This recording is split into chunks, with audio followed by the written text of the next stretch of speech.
Guys माँ एक नया सीरीज शुरू करने वाला हूँ। इसमें एक बंदा हमें बताता है कि लोगों को लगता है कि फार्मिंग लाइफ बोरिंग होती है, लेकिन ऐसे नहीं है। वो बताएगा कैसे फार्मिंग लाइफ को इंटरेस्टिंग बनाया जा सकता है। ये कहानी है हारुकी की, जिसने 39 साल तक दुखों से भरी जिंदगी जी।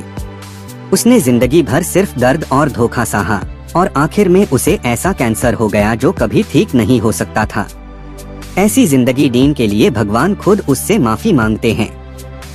जब हारुकी की मौत होती है तो उसकी आत्मा स्वर्ग पहुंचती है।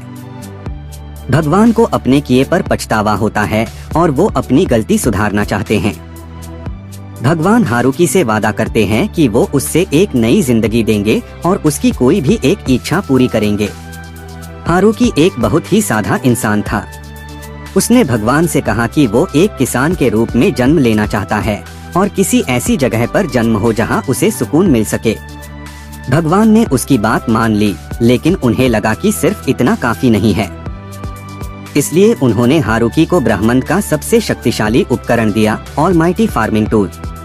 फिर भगवान ने अपनी लाठी से उससे उस दुनिया में भेज दिया जहां जाने की हारुकी ने हमेशा तमन्ना की थी। जब हारुकी की आंखें खुलती है तो यूज महसूस होता है कि उसका शरीर पूरी तरह ठीक है। पिछली जिंदगी में तो वो सालों तक बिस्तर से उठ भी नहीं पाया था। नई दुनिया हरियाली से भरी हुई थी। चारों तरफ बेड पेड़ थे, लेकिन ऐसा लग रहा था जैसे वहाँ हारुकी के अलावा और कोई नहीं है। उसने तो ऐसी जगह की इच्छा की थी जहाँ कोई सभ्यता ना हो, पर इसका मतलब ये नहीं था कि वो बिल्कुल अकेला रहना चाहता था। उसके कपड़े एक किसान जैसे थे। तभी उससे याद आता है कि भगवान ने यूज ऑलमाइटी फार्मिंग टूल दिया था, जिसका उसे वो जमीन को खेती लायक बनाने में कर सकता था। लगता है हारुकी नोटिस करता है कि वो कितना भी हाल चला ले, उसके नए शरीर में उसे थकान महसूस ही नहीं हो रही। और यहाँ की मिट्टी भी इतनी उपजाऊ है कि यहाँ फसल काफी अच्छी होने वाली है। हाँ, ये जगह काफी अच्छी थी, लेकिन यहाँ हारुकी के साथ जंगली मॉन्स्टर्स भी है। तो ये जरूरी था कि हारुकी के पास एक ऐसी जगह हो जो उसका घर बन सके। हारुकी पूरे जंगल को एक्सप्लोर करता है और एक ऐसी जगह की तलाश करता है जहां वो अपने फार्मिंग का काम शुरू कर सके। जंगल में उसे एक काफी बड़ा पेड़ मिलता है जिसे वो अपना घर बना सकता था। पर एक समस्या अभी भी बाकी थी। हारुकी को पूरे जंगल में ना तो कोई नदी मिली, ना ही कोई तालाब जो उसकी प्यास बुझाने और खेती के लिए बहुत जरूरी था। हारुकी फैसला करता है कि वो खुद एक कुआं खोदेगा। वो अपने ऑलमाइटी टूल को एक फोर्ड शवल में बादल लेता है और जमीन को तब तक गहराई में खोदता रहता है जब तक उसे पानी नहीं मिल जाता। अब पानी का सोर्स मिलने के बाद उसने जमीन साफ करना शुरू कर दिया। एक पेड़ हारुकी के रास्ते में आ रहा था जो उसकी खेती में बाधा बन रहा था। हारुकी सोचता है कि वो अपनी पिछली लाइफ की नॉलेज का उसे करके इस पेड़ को काट देगा, लेकिन वो देखकर हैरान रह जाता है कि ऑलमाइटी टूल के सिर्फ एक वार से वो बड़ा सा पेड़ सीधा गिर गया। हारुकी मुश्किल से बचा, वरना वो पेड़ उसके ऊपर ही गिर जाता। वो सोचता है कि उसे अब अपने लिए कुछ खाने का इंतजाम कर लेना चाहिए। तब यूज एहसास होता है कि इतनी मेहनत करने के बाद भी उसे भूख नहीं लग रही है। शायद ये गॉड के दिए हुए शरीर का ही कमल था। अब हारुकी अपने ऑलमाइटी टूल से सभी लकड़ियों को शेप में काटने लगता है जो उसके घर बनाने के काम आने वाली थी। ये सब गॉड का दिया हुआ वरदान ही था। ये ऑलमाइटी टूल हारुकी के सोचे हुए हर एक टूल में बादल जाता है, सिवाय किसी हाईटेक टूल के। अब हारुकी ने लकड़ियां तो इकट्ठा कर ली थी, लेकिन अब घर बनाएगा कैसे? घर बनाने के लिए लकड़ियों के साथ साथ कीलों की भी जरूरत होती है। तभी हारुकी ने देखा कि शाम हो चुकी है और जल्दी ही अंधेरा भी होने वाला है। हारुकी को ट्यूरेंट आग बनानी पड़ेगी, नहीं तो उससे पूरी रात अंधेरे में काटनी पड़ेगी। लेकिन आग जलाने के लिए उसके पास जरूरी सामान नहीं था। वो अपने ऑलमाइटी टूल का इस्तेमाल करता, लेकिन वो भी काम नहीं आता।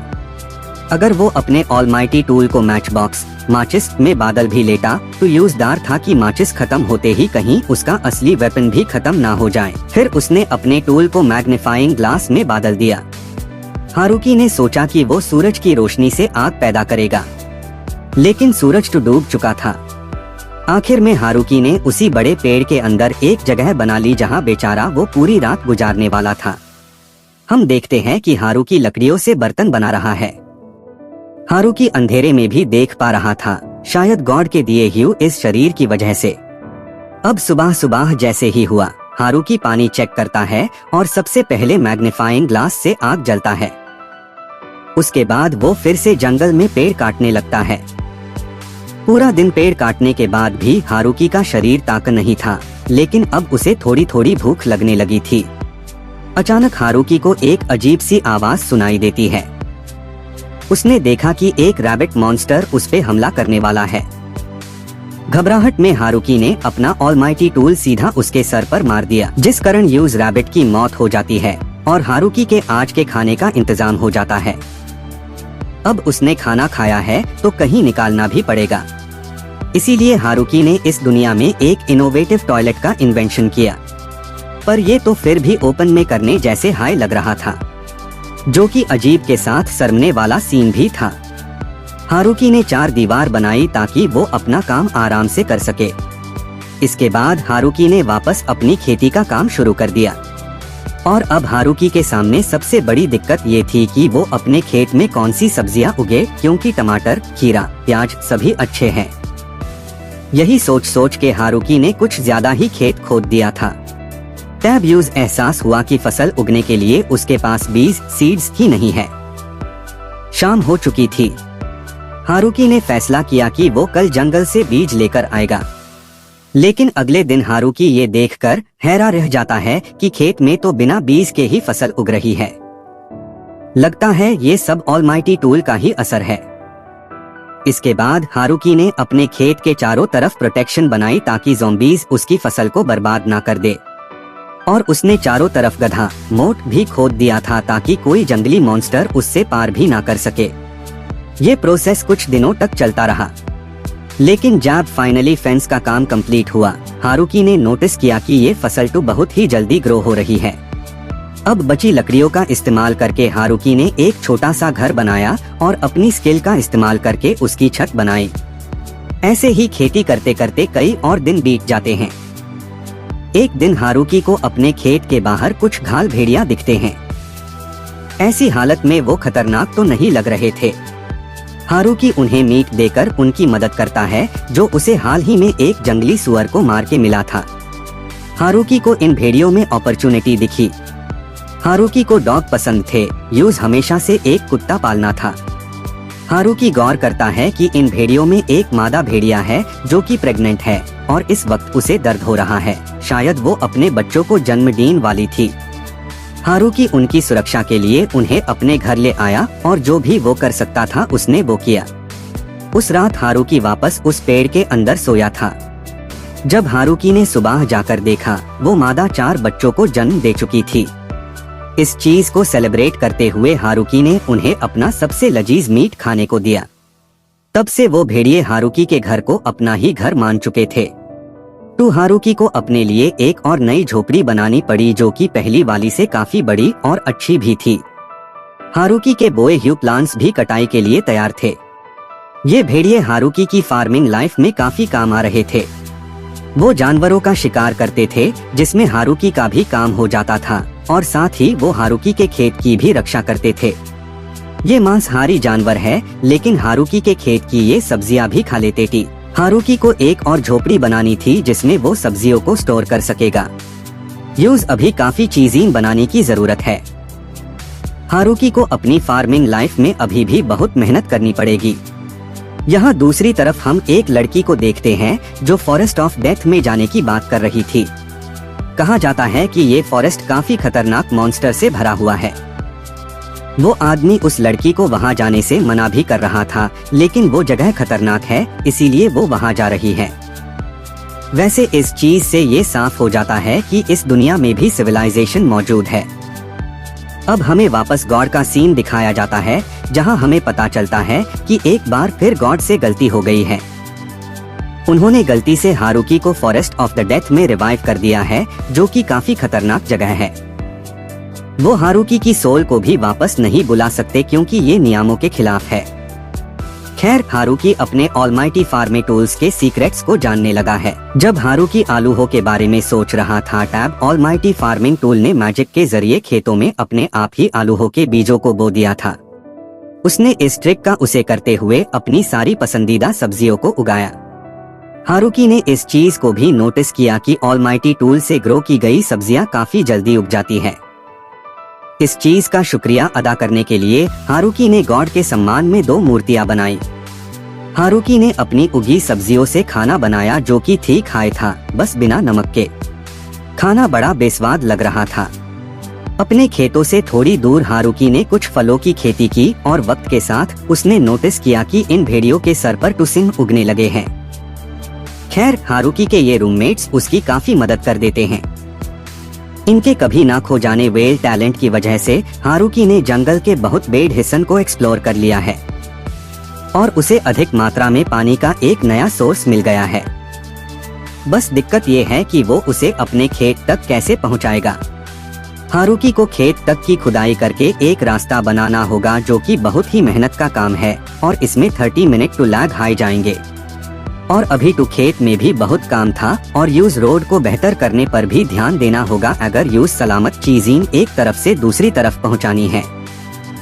हारुकी का खेत काफी तेजी से ग्रो कर रहा था, इतना कि उसे खेत को और बड़ा करना पड़ा। हारुकी ने अपने खेत में नई तरह की फसलें उगाना शुरू कर दिया था, जैसे कि गन्ने और गेहूं, यहाँ तक कि और भी तरह तरह की चीजें। पर ऐसा क्या होता है कि जब चीजें ठीक चल रही हो तो अचानक चीजें खराब क्या होने लगती है। कहने का मतलब था कि सर्दियां आ रही है, यानी कि हारुकी को उसकी पीसफुल फार्मिंग लाइफ में और भी नई चुनौतियों का सामना करना होगा। जैसे कि ठंड में खेती कैसे हो पाएगी। ठंड में पहनने के लिए हारुकी के पास कपड़े ही कहाँ हैं। हारुकी ने रैबिट मॉन्स्टर की स्किन पहनने की कोशिश की थी, लेकिन ठंड से पहले वो उसकी बदबू से ही मर जाता। और ऐसे ही कठिन वक्त में एक साथी ही साथ निभाता है, हारुकी का पालतू। उसने हारुकी की मुलाकात एक स्पाइडर से करवाई। उसने अपनी कला से हारुकी के लिए एक रुमाल बनाया जो कि काबिले तारीफ था। हमें पता चलता है कि ये स्पाइडर आजकल हारुकी के उस बड़े से पेड़ पार हाय रहने लगा है, क्योंकि उससे हारुकी के खेत के आलू बहुत पसंद है। आलूओं के लालच में हारुकी ने उसका बहुत फायदा उठाया, तरह तरह के वस्त्र बनवाए थे।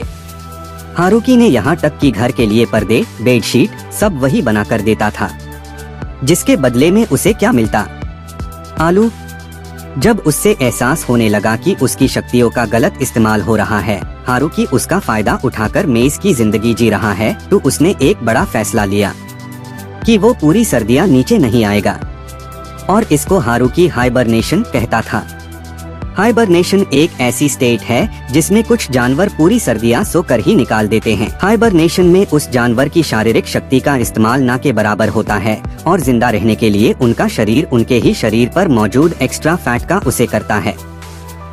हारुकी का टाइम काफी अच्छा चल रहा था, लेकिन अभी भी उसकी पीसफुल लाइफ में किसी चीज की कमी लगती है। अब जब आपके पास सब कुछ हो, तब एक मर्द को क्या ही चाहिए होगा रे। अब कहानी कुछ महीने आगे जाती है। जब गर्मियां वापस लौट आई थी, अब तक हारुकी के पालतू कुत्तों के बच्चे बड़े हो चुके थे। वो लोग सफर पर गए और जब वापस लौटे तो अपने पार्टनर्स के साथ। हमें पता चलता है कि जुतों ने भी बच्चे दे दिए हैं। एक तो इन्होंने हारुकी के घर को आश्रम बना दिया था, ऊपर से ये हारुकी के सिंगल होन के खम पर नमक छिड़क रहे थे। बस बेचारा हारुकी ऐसे हालातों में पागल ना होकर कुछ गलत ना कर बैठे।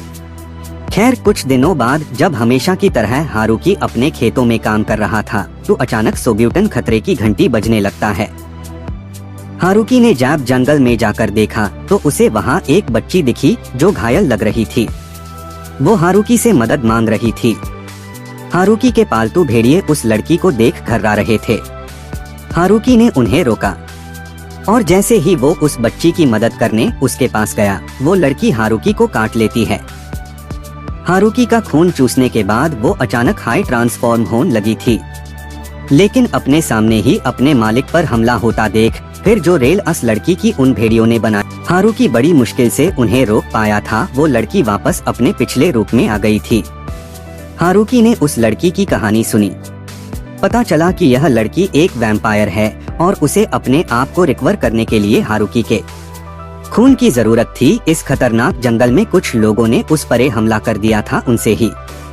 अपने आप को बचाते हुए उसके शरीर की सारी शक्तियां खत्म हो गई। हारुकी ने उसकी बात को समझा और उससे अपना खून ऑफर किया। खून पीने के बाद वह लड़की वापस अपने रूप में तो आ गई, पर हारुकी ने नोटिस किया कि वह पिछली बार जितनी बड़ी नहीं हुई थी। वह लड़की हारुकी को बताती है कि अगर वह ज्यादा खून पिएगोन खतरे में आ सकती है।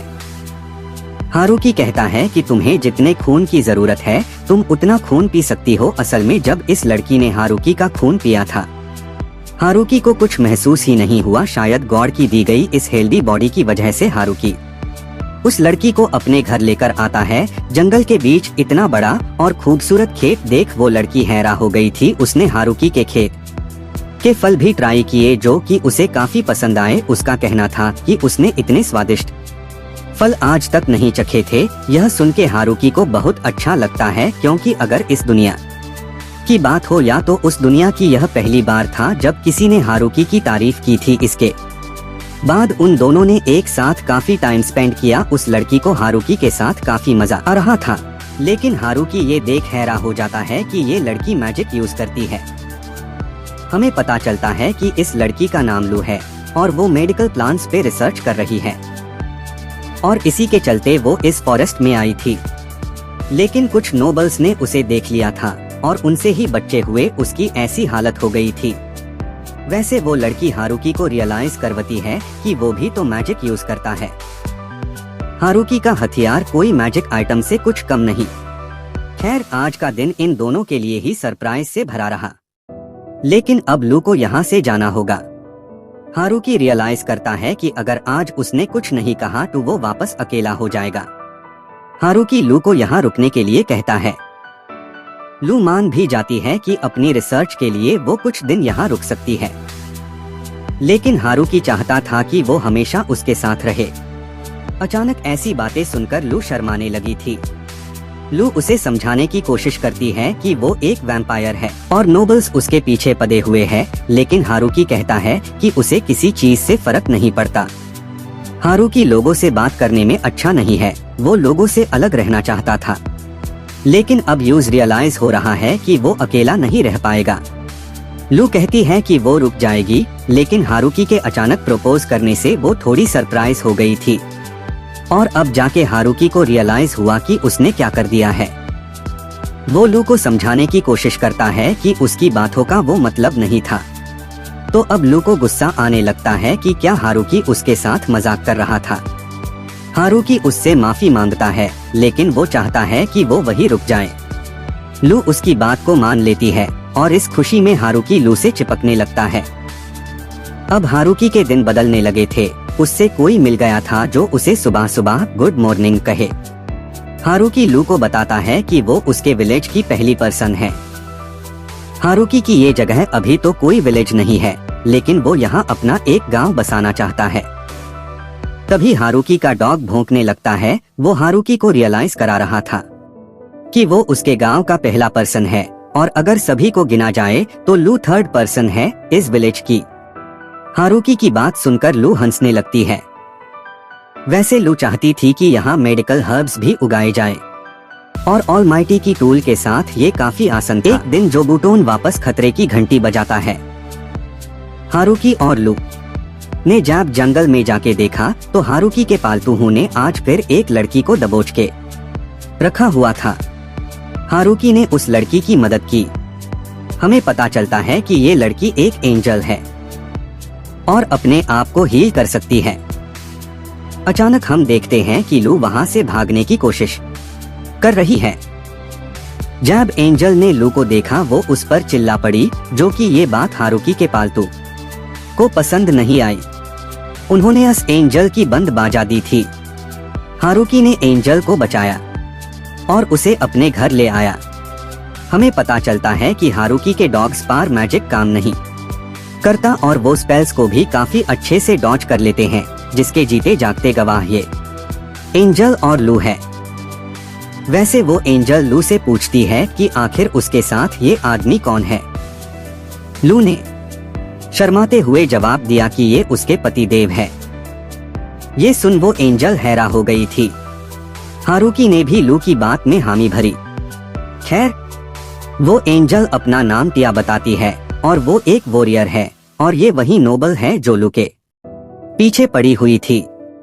हमें पता चलता है कि लू ने गुस्से में एक पूरे शहर को तबाह कर दिया था। लू कहती है कि उसमें उसकी कोई गलती नहीं थी। नोबल्स हाई जबरदस्ती उससे मेडिकल हर्ब्स और ड्रग्स बनवाते थे, लेकिन टिया सच बताती है कि लूना रात भर एक पागल सा साइंटिस्ट की तरह रिसर्च करती रहती है और अजीबोगरीब मेडिसिन्स बनाती है। और अगर इस बीच यूज कोई परेशान करे तो वो वहाँ तबाही मचा देती है। खैर, लूना इन सभी बातों को भुलाकर टिया को यही रुकने को कहती है। उसने टिया को हारुकी का पूरा खेत दिखाया और उसने जबूतिकबा से खेतीबाड़ी करवा रहे थे। उन तीनों ने पूरी शाम भर मेहनत की। टिया को हारुकी के फल और सब्जियां काफी पसंद आई थी। उसने रियलाइज किया कि खेतीबाड़ी का काम भी मजेदार हो सकता है। ये सुनने के बाद लू टिया को हमेशा के लिए यही रोकने लगती है। टिया कंफ्यूज हो गई थी। लू का कहना था कि वो अकेले नहीं झेल पाएगी, लेकिन लू का मतलब के गांव को बेहतर बनाने में मदद करने से था। खैर, टिया ने भी इन्हें ज्वाइन कर लिया। एक दिन टिया ने कहा कि उन्हें और भी स्ट्रॉबेरीज को उगाना चाहिए, लेकिन ये संभव नहीं था। अगर खेत को बड़ा भी कर दिया जाए तो ये तीनों मिलकर भी इतने काबिल नहीं कि यूज जोड़ सके। हम देखते हैं कि भेड़ियों की फैमिली भी काफी बड़ी होती जा रही है और ये धीरे धीरे और भी एक्सपैंड होने वाली थी। जॉब्यूटन के बच्चे भी सफर पर जा चुके थे और किसी दिन वो भी अपने पार्टनर्स के साथ वापस लौटेंगे। हारुकी ने उनके फ्यूचर को सिक्योर करने के लिए एक अलग से डॉग एरिया बनाया। फिर एक दिन टिया कहती है कि वो किसी काम से जा रही है। हारुकी को लगने लगता है कि टिया हमेशा के लिए जा रही है, लेकिन उसने कहा कि वो जल्द ही वापस लौट आएगी। 2 दिन बीत चुके थे, लेकिन टिया वापस नहीं लौटी थी। पर फिर एक दिन टिया वापस लौटी, लेकिन इस बार वो अपने साथ कई सारी एल्फ्स को लेकर आई थी और ये सभी अब से उनके साथ हाय रहने वाली थी। टिया बताती है कि इन एल्फ्स की प्रजाति और इनका घर ह्यूमंस वॉर में तबाह हो गया था और तब से ये लोग कुछ ही बचे हैं और तब से भटक ही रहे हैं। उनमें से एक एल्फ जिसका नाम रिया था, वो बोलती है कि अगर उनके पास कोई घर नहीं होगा तो वो अपनी प्रजाति को आगे नहीं बढ़ा पाएंगे। वैसे मैं आपको बता दूं कि इन सभी एल्फ्स की उम्र 300 से 400 साल तक की है। खैर, हारुकी इनकी बात को मान लेता है, लेकिन अब ये लोग काफी ज्यादा हो चुके थे। इन सभी को साथ रहने के लिए अब एक काफी बड़ी जगह की जरूरत थी और एक काफी बड़े घर की भी। अब सच में ये लोग इस खेत को विलेज बनाने की तैयारी में लग जाते हैं। पेड़ की लकड़ियों से इन्होंने अपने लिए टॉयलेट बनाई और एक बंगला टाइप घर बनाने का काम शुरू हो गया। जब हारुकी ने एक हाई वार में पेड़ को काटा तो एल्फ्स ये देख हैरान हो गई थी, क्योंकि इस दुनिया के पेड़ लोहे जितने मजबूत है। वैसे ये एल्फ हारुकी से बेहतर कंस्ट्रक्शन का काम जानती थी। हारुकी का काम तो बस लिया के इंस्ट्रक्शंस को फॉलो करना था। अन एल्फ्स ने मिलकर वाकई कमाल का घर बनाया था। लू और टिया कहती है कि ये उनकी छोटी झोपड़ी से तो बहुत बेहतर है। ये सुन हारुकी को बुरा लगता है, आखिर उसने वो झोपड़ी काफी मेहनत एस। खैर, इस घर के एंट्रेंस के सामने ही एक काफी बड़ा लिविंग रूम था और वहीं पर एक डाइनिंग टेबल है जहां सभी लोग एक साथ बैठ सकते हैं, और सेकंड फ्लोर जहां सभी के लिए अलग अलग रूम्स मौजूद है। हारुकी कहता है कि काश सभी के लिए ये जगह पीसफुल जगह बन सके। हम देखते हैं कि एल्फ्स को भी खेतीबाड़ी के काम में बहुत ही मजा आ रहा है। हारुकी को पता चलता है कि एल्फ्स फायर मैजिक का उसे करना जानती है और वो लोग मीट भी खाते हैं। हारुकी को ये सुन काफी हैरानी हुई थी। यूज लगा था कि एल्फ्स प्रकृति से जुड़ ही होते हैं और अगर वो लोग मीट खाएंगे तो उन्हें बुरा लगेगा। लिया बोलती है कि तुम्हारा दिमाग खराब है, अगर वो सच में ऐसे होते तो वो तो सरवाइव ही नहीं कर पाए। एक दिन जो लोहार का काम संभलते होंगे। एल्फ्स ने मिलकर एक भट्टी तैयार की और एक कढ़ी बनाई। लिया बोलती है कि तकदीर वक्त के साथ सब कुछ सिखा देती है। अगर तुम 200-300 साल तक बिना घर के ऐसे ही भटक रहे हो तो। लिया बोलती है कि वो लोग सब कुछ कर सकते हैं सिवाय सेटल होन और रिप्रोड्यूस करने के होंगे। हारुकी बोलता है कि इसकी चिंता तुम मत करो, ये तो वो संभाल लेगा। आरी मैं आपको बता दूं कि हारुकी की बात का मतलब सिर्फ सेटल होन से था, दूसरी चीज के ऊपर टू हारुकी चाहकर भी कुछ नहीं बोल सकता। खैर वक्त के साथ इन्होंने ब्रेड बनाने का तरीका भी ढूंढ लिया था और इसीलिए हारुकी सोच रहा था कि अब उसे गेहूं की फसल को और भी बढ़ा देना चाहिए। तभी हारुकी के मन में एक सवाल आता है और वो लू से पूछता है कि कहीं इस जगह का कोई मलिक तो नहीं है। लू बोलती है कि इस जंगल का कोई मलिक नहीं है, तो टेक्निकली ये जगह डीमन लॉर्ड को बिलोंग करती है। हारुकी ये सुनदार जाता है कि कहीं यहाँ के डीमन लॉर्ड उन पर गुस्सा ना हो जाएं। लू पूछती है कि क्या शुरुआत में हारुकी की इसमें किसी ने मदद की थी। हारुकी मना कर देता है तो लू बोलती है FIR तो तुम ही इस जगह के मलिक हो। अब इसके कुछ देर बाद हम उन तीनों लड़कियों को एक साथ बैठा हुआ देखते हैं। वो लोग हारुकी के बारे में बात कर रही थी। उनका कहना था कि हारुकी काफी अजीब है, उसने यहाँ डीमन वुल्फ और डीमन स्पाइडर को टेम किया हुआ है। और ऐसे ही लिया भी बोलती है कि वो एल्फ्स के बारे में काफी अजीब बातें कर रहा था। खैर वो लोग इन बातों पे ज्यादा गौर नहीं करते। और यहाँ हम हारुकी को देखते हैं जिसे अचानक याद आता है कि उससे झरने का पानी अपने खेतों तक लाना है। जब हारुकी इस काम के लिए जा ही रहा था तभी जॉब्यूटन हारुकी को एक बी दिखता है। ब्यूटन यूज खाने वाली नहीं थी। हारुकी ने देखा और एहसास किया कि ये क्वीन बी है जो कि बहुत ही परेशानी में है। हारुकी ने उसके लिए भी एक घर बनाया और सिर्फ 10 दिनों में ही वहाँ बहुत बड़ा मधुमक्खियों का छट्टा बन चुका था। हारुकी के लिए तो अब हनी का भी इंतजाम हो चुका था। उसने सोचा कि अब उसे एक गार्डन भी बना देना चाहिए ताकि मधुमक्खियां फूलों की तलाश में ज्यादा दूर ना जाएं। जब हारुकी ये सब सोच ही रहा था तभी टिया हारुकी से मिलने आती है और यहाँ इतना बड़ा मधुमक्खी का छट्टा देख टिया ट्यूरेंटदार के वहां से भाग जाती है। वैसे इन 10 दिनों में हारुकी ने काफी गहरा कुआं भी बना लिया है जहां पानी स्टोर किया जाएगा। उसने ये प्लान लिया को भी बताया। हारुकी पानी के रास्ते को पत्थर से बनाने की सोच रहा था, लेकिन इस जंगल में इतनी मात्रा में पत्थर मिलना बहुत हाई रेयर है और अगर वो लोग लकड़ियों से बनाएंगे तो पानी की लीकेज की प्रॉब्लम हो सकती है। इन सभी परेशानियों को मद्देनजर रखते हुए हारुकी के दिमाग में एक बढ़िया प्लान आया। उसने अपने ऑलमाइटी टूल से मिट्टी को ऐसा स्ट्रक्चर दिया जो कि कंक्रीट से भी मजबूत था। उन्होंने वाटरवे को मजबूत बनाने के लिए फाउंडेशन का भी निर्माण किया और हारुकी की मेहनत और एल्फ्स की मदद ने इस काम को काफी जल्दी खत्म कर दिया था और अब इनकी रोज कुआं से पानी लाने की प्रॉब्लम सॉल्व हो चुकी थी। हारुकी देखता है कि पानी के साथ साथ तो यहाँ मछलियां भी आ रही है। तभी अचानक वहां एक बहुत बड़ी मछली आ जाती है जिसने हारुकी पर लगभग हमला कर ही दिया था, लेकिन घबराहट में हारुकी ऑलमाइटी टूल से उसके टुकड़े कर देता है और अब बस उसे पकाना बाकी था। लेकिन ये fish forest of the death से है और इसको लेके लू और टिया थोड़ी चिंता में थी। हारुकी उन्हें चखने के लिए देता है तो वो दोनों कहती है कि पहले तुम ही ट्राई करो ना। कई को तो अपना बनाया हुआ खाना काफी पसंद आया था। फिर लूक, टिया और बाकी एल्फ्स भी इसको ट्राई करती है। अब क्योंकि इनके पास पानी की भी अच्छी सप्लाई थी तो अब इन्होंने चावल की भी फसल उगना शुरू किया। यहाँ के लोग ना तो चावल और ना ही चावलों की खेती के बारे में कुछ जानते थे।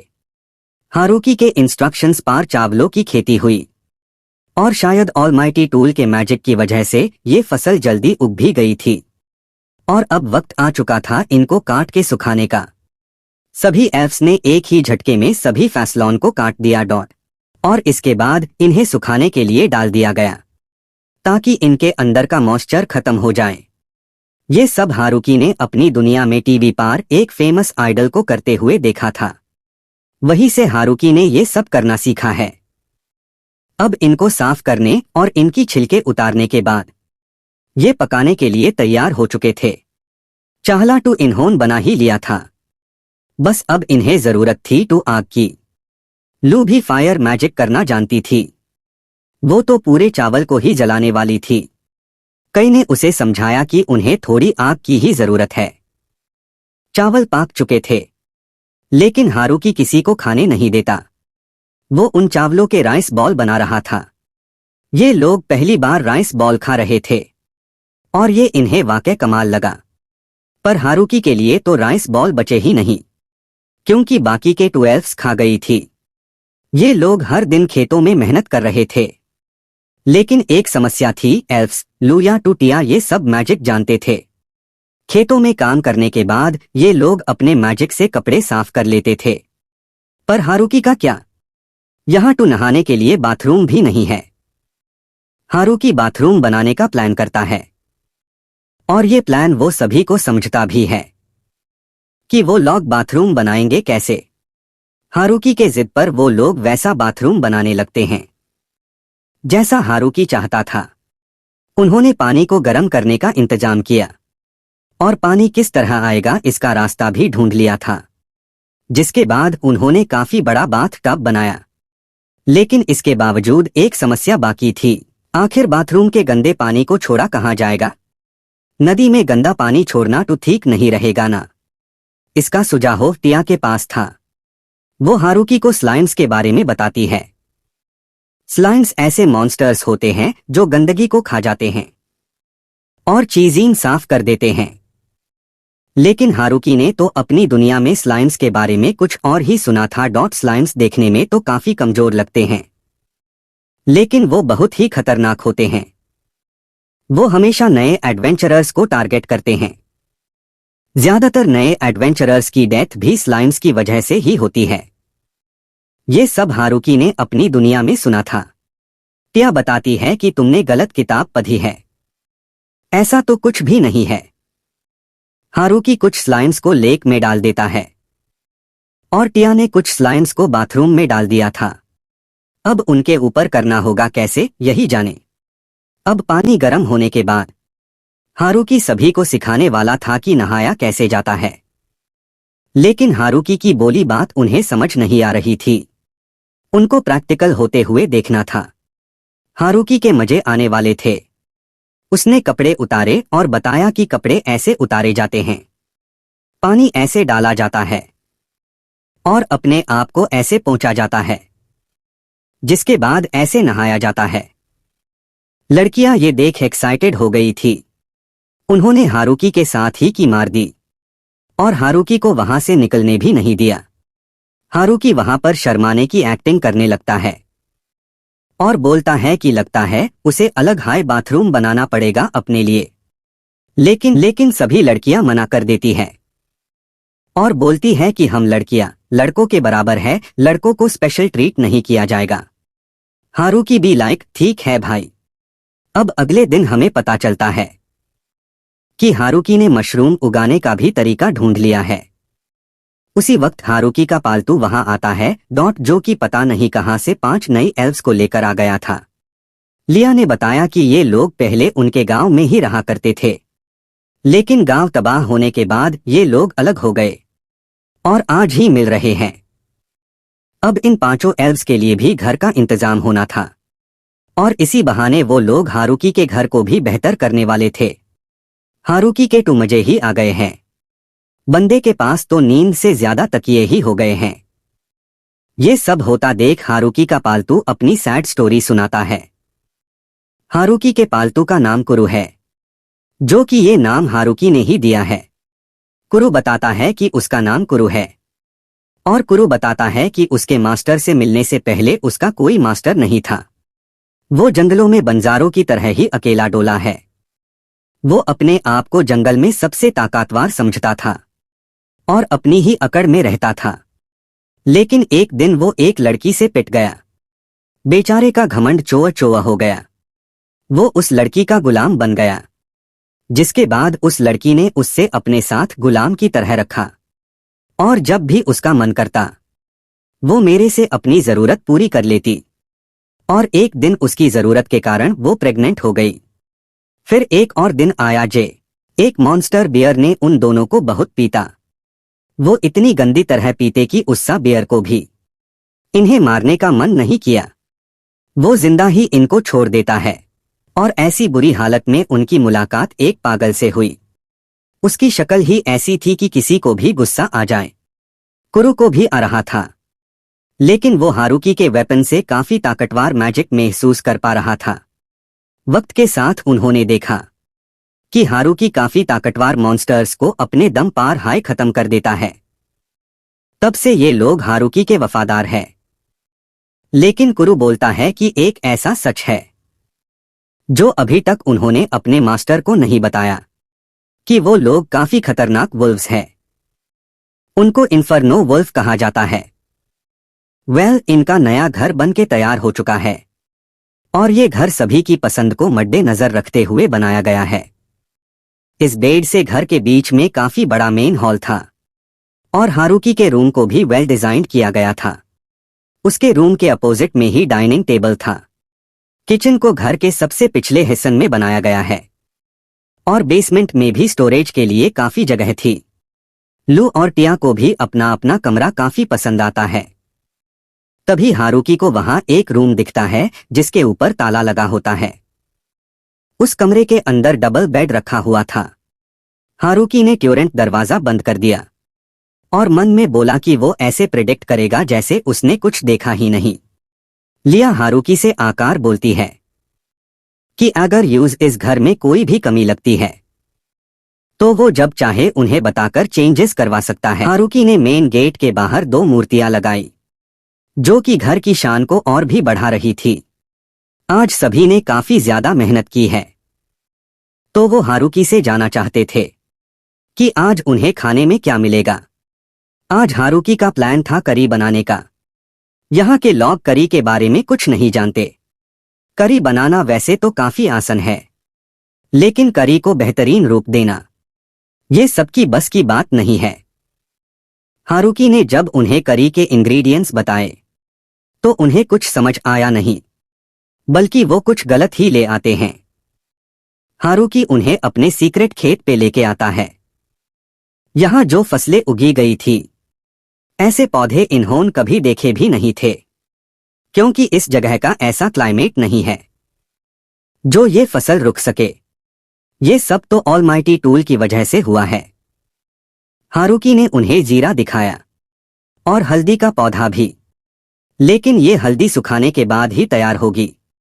ये काम हारुकी उन दोनों पे छोड़ देता है और ऐसे ही उन्होंने कई चीजें इकट्ठी की, जिनमें से एक धनिया भी था।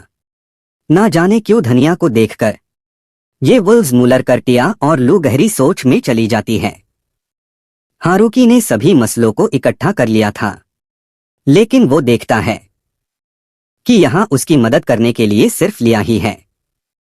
हारुकी को लिया से पता चलता है कि लू और टिया किसी चीज पर रिसर्च कर रहे हैं। खैर, उन दोनों को भूलकर ये दोनों अकेले ही काम शुरू कर देते हैं। उन्होंने कढ़ी में तेल गरम करके मीठा डाला और मसाला तैयार हो जाने, सब्जियां भी फ्राई हो जाने के बाद मसाले भी ठीक मात्रा में डाल दिए गए थे। करी की खुशबू ने सभी को अपनी ओर आकर्षित कर दिया था। हर कोई इसके बनने का इंतजार कर रहा था। लिया को तो इसको बनता देख ही उसके मुंह में पानी आने लगता है, लेकिन हारुकी को याद नहीं आ रहा। उससे लग रहा था कि वो कुछ तो भूल रहा है। सडन हारुकी को याद आया कि उसने नान तो बनाया ही नहीं। अब हारुकी को समझ नहीं आ रहा था। वो करी बनाने में इतना खो गया था कि वो तो नान को भूल ही गया। लेकिन अब क्या उससे नान बनाना चाहिए? हारुकी ये बात अच्छे से जानता था कि नान के बिना तो करी खाने का मजा अच्छे से आएगा ही नहीं। लेकिन वो लोग कई सारे थे, हारुकी को काफी ज्यादा नान बनानी पड़ेगी। लेकिन हारुकी घबराया नहीं, उसने नान बनाना शुरू कर दिया। दूसरी तरफ हम लू और टिया को देखते हैं, जो कि धनिया के ऊपर रिसर्च कर रहे थे। तभी उन तक भी नान की खुशबू आने लगती है। शाम तक काम खत्म हो चुका था। करी और नान दोनों बनके तैयार हो चुकी थी, लेकिन कोई भी उससे खाने की हिम्मत नहीं कर रहा था, क्योंकि ये लोग करी के बारे में कुछ नहीं जानते। इसके अंदर जो चीज़ें डाली गई है वो इनके लिए एकदम ई है। भले ही इसकी खुशबू कितनी अच्छी हो, इनका खाने का कितना भी मन कर रहा हो, ये सभी लोग अपने आप को रोक के बैठे ह्यूदा। तो इसकी सबसे पहली बाइट हारुकी लेता है और उससे तो ये बहुत ही पसंद आता है। उसको देख बाकी सब भी खाने लगते हैं। हारुकी